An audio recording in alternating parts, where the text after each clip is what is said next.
Hey, very good morning. Welcome back to Priyan Creations YouTube channel. అందరూ బాగున్నారు అనుకుంటున్నాను. Thank you for watching my YouTube channel and supporting with me. ఈ విధంగానే support చేయండి. కొత్త వాళ్ళు ఎవరైతే నా ఛానల్ వ్యూ చేస్తున్నారో, ఛానల్ చూస్తున్నారో, వీడియో చూస్తున్నారో కంపల్సరీ సబ్స్క్రైబ్ చేసుకొని బెల్ ఐకాన్ క్లిక్ చేసి పెట్టుకోండి. నేను చేసేటువంటి కొత్త కొత్త ఇన్ఫర్మేటివ్ వీడియో కానీ ఎంటర్టైన్మెంట్ వీడియో కానీ మీకు నోటిఫికేషన్ రూపంలో డైరెక్ట్ వచ్చేస్తాయి అన్నమాట. ఓకే, సో ఈరోజు మీరు తమిళ చూస్తారు కదా, పిఎఫ్ ఖాతాదారులకు అలర్ట్ 5 కీలక మార్పులు అయితే చేసిందంట ఈపీఎఫ్ఓ. సో మరి అవి ఏంటి డీటెయిల్స్ అనేవి నేను ఎక్స్ప్లెయిన్ చేయబోతున్నాను. సో స్కిప్ చేయకుండా కంప్లీట్గా చూడండి, అప్పుడే మీకు అర్థమవుతుంది. మళ్ళీ సగం సగం చూస్తే అర్థం కాదు. సో మళ్ళీ దానివల్ల ఏం కథ ఏం అప్డేట్ అయినా తెలియదు కదా.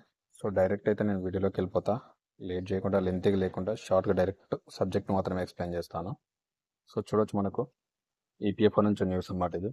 పిఎఫ్ ఖాతాదారులకు అలర్ట్, 5 కీలక మార్పులు చేసినటువంటి ఈపీఎఫ్ఓ. ఈపీఎఫ్ఓ అంటే మీరు తెలుసు కదా, ఎంప్లాయీస్ ప్రొవిడెంట్ ఫండ్ ఆర్గనైజేషన్. ఎవరైతే మనకు outsourcing contract and regular employees ఉంటారు కదా, వాళ్ళకి ఒక సంస్థ ఉంటుంది ఈపీఎఫ్ఓ అనేది.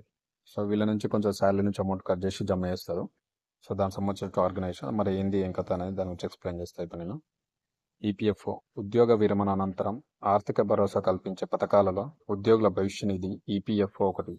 వివిధ ఫ్యాక్టరీలో పనిచేసే కార్మికులు, ఉద్యోగులు దీనిలో చందాదారులుగా ఉంటారు. ప్రతి నెల వారి జీతంలో కొంత మొత్తం ఈపీఎఫ్ఓకు చెల్లిస్తారు. అదే మొత్తం వారి యాజమాన్యం కూడా కడుతుంది. ఈ పథకం ద్వారా ఉద్యోగి రిటైర్ అయ్యాక పెద్ద మొత్తంలో నగదు అందుతుంది. సో ఎంప్లాయీగా మనకు ఒక ప్రైవేట్ కానీ గవర్నమెంట్ కానీ అవుట్సోర్సింగ్ ఇక్కడ చేసిన వాళ్ళు ఏం చేస్తారంటే, వాళ్ళకి వచ్చిన సాలరీ నుంచి కొంత మొత్తంలో పర్సంటేజ్ కట్ అయిపోయి ఈపీఎఫ్ఓకి ఇస్తారు. ఈపీఎఫ్ఓ వీళ్ళు ఎంత అయితే కడుతుందో దానికి 100%గా ఈపీఎఫ్ఓ కూడా కడుతుంది అనమాట. కట్టి వీళ్ళకి జమ చేస్తుంది. వీళ్ళు ఎప్పుడైతే కంప్లీట్గా రిటైర్మెంట్ అయినాక ఈ మొత్తం జమ అయిన మొత్తాన్ని వీళ్ళకి అనేది రిటైర్మెంట్ సమయంలో అందిస్తారు అనమాట. వీళ్ళకి సంబంధించిన ఆర్గనైజేషన్ సంస్థ ఇది. సో చూద్దాం మరి ఏం చేంజెస్ వచ్చినాయి ఇంకా అనేది. ఉద్యోగుల భవిష్య నిధి సంస్థ ఈపీఎఫ్ఓ పర్యవేక్షణలో ఈపీఎఫ్ ఖాతాలు ఉంటాయి. ఈ నేపథ్యంలో 2025లో కొత్తగా 5 మార్పులను ఈపీఎఫ్ఓ తీసుకొచ్చింది. చందాదారులకు ప్రయోజనం కల్పించే ఈ మార్పులను గురించి మనం ఇప్పుడు చూద్దాం. మరి అయితే వీళ్ళకు ఉపయోగపడే విధంగా అయితే 5 మార్పులు తీసుకొచ్చినారు. సాధారణంగా ఒక వ్యక్తి ఉద్యోగ భవిష్య నిధి సంస్థ పర్యవేక్షణలో ఈపీఎఫ్ ఖాతాలు ఉంటాయి. ఈ నేపథ్యంలోనే మనకేంటంటే ఇందులో పనిచేస్తూ ఉంటారు కాబట్టి, సాధారణంగా ఒక వ్యక్తి ఉద్యోగంలో చేరినప్పుడు ఈపీఎఫ్ఓ ఖాతాను ప్రారంభిస్తారు. అతను ఉద్యోగం చేస్తున్న కొద్దీ దానికి చెల్లించే మొత్తం పెరుగుతుంది. ఒక కంపెనీకి నుంచి మరో కంపెనీకి మారినప్పుడు కూడా ఎలాంటి ఇబ్బంది ఉండదు. అయితే కాలానుగుణంగా ఈపీఎఫ్ ఖాతాలకు సంబంధించి మార్పుల ప్రక్రియ అనేది గతంలో కొంచెం కష్టతరంగా ఉంటుంది. ఇంతకుముందుకైతే ఈపీఎఫ్ నుంచి కొంచెం ప్రాబ్లం ఉంటుండే.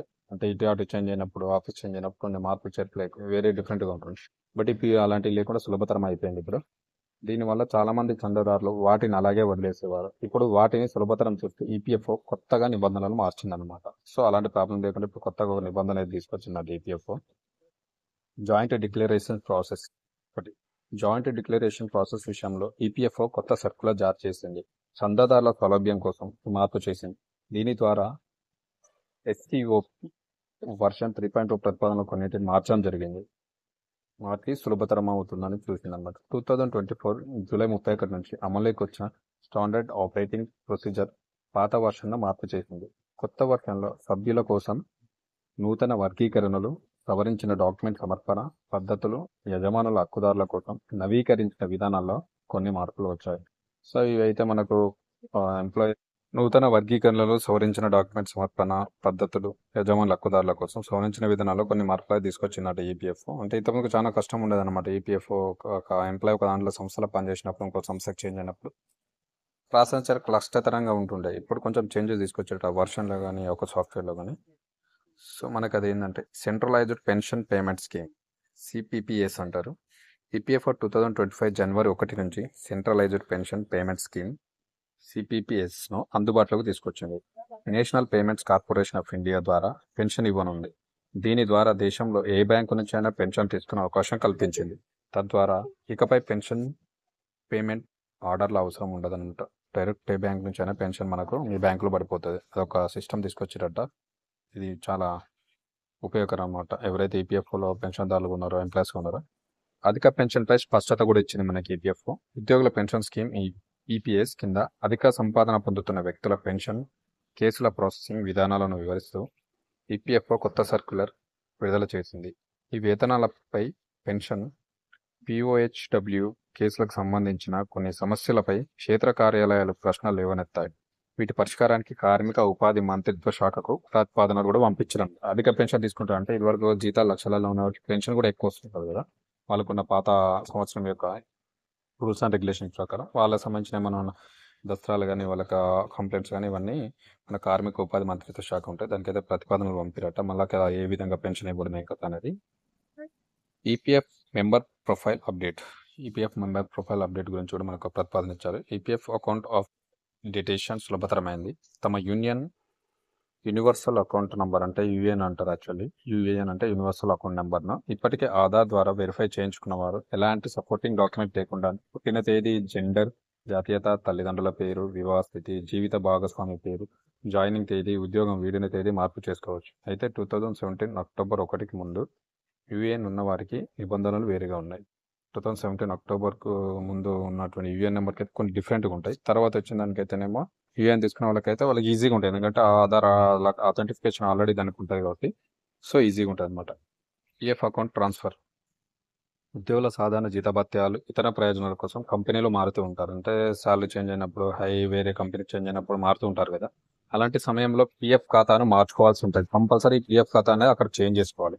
ఇలా ఉద్యోగం మారినప్పుడు పిఎఫ్ ట్రాన్స్ఫర్ చేసుకునే ప్రక్రియను తాజాగా సులభతరం చేశారు. ఇంతకుముందుకేమో ఇలా అకౌంట్ చేంజ్ చేసుకోవాలంటే చాలా ప్రాసెస్ ఉండేది. ఇప్పుడు అలాంటి ప్రాసెస్ లేకుండా సింపుల్గా ట్రాన్స్ఫర్ చేసుకోవచ్చు. ఈ కంపెనీ వేస్తున్నాను, ఫర్ ఎగ్జాంపుల్ ఎక్సైనా కంపెనీ వేసినప్పుడు అందులో ఉన్న పిఎఫ్ అకౌంట్ని వయా కంపెనీకి చేంజ్ అయినప్పుడు ఇమీడియట్గా ఈ అకౌంట్ని కూడా అక్కడ చేంజ్ చేసుకోవచ్చు, ట్రాన్స్ఫర్ చేసుకోవచ్చు. కంపెనీ యాజమాన్యాల ఆమోదం లేకుండానే ఆన్లైన్లో తమ ఖాతాను బదిలీ చేసుకోవచ్చు. సో యాజమాన్యం యొక్క అవసరం లేకుండానే మనమే దీన్ని చేంజ్ చేసుకోవచ్చు. ఇంతకుముందుకైతే కంపల్సరీ ఆ కంపెనీకి యాజమాన్యం లేక వాళ్ళ యొక్క అప్డేట్ అనేది లేదంటే వాళ్ళ యొక్క పర్మిషన్ ఉండేదన్నమాట. సో ఇదనమాట ఈపీఎఫ్ఓలో చేస్తున్న ఎంప్లాయీస్ వారికి అందరికైతే మంచి అప్డేట్స్ అయితే ఉన్నాయి కంపల్సరీ. సో నా వీడియో నచ్చిందని అనుకుంటున్నాను.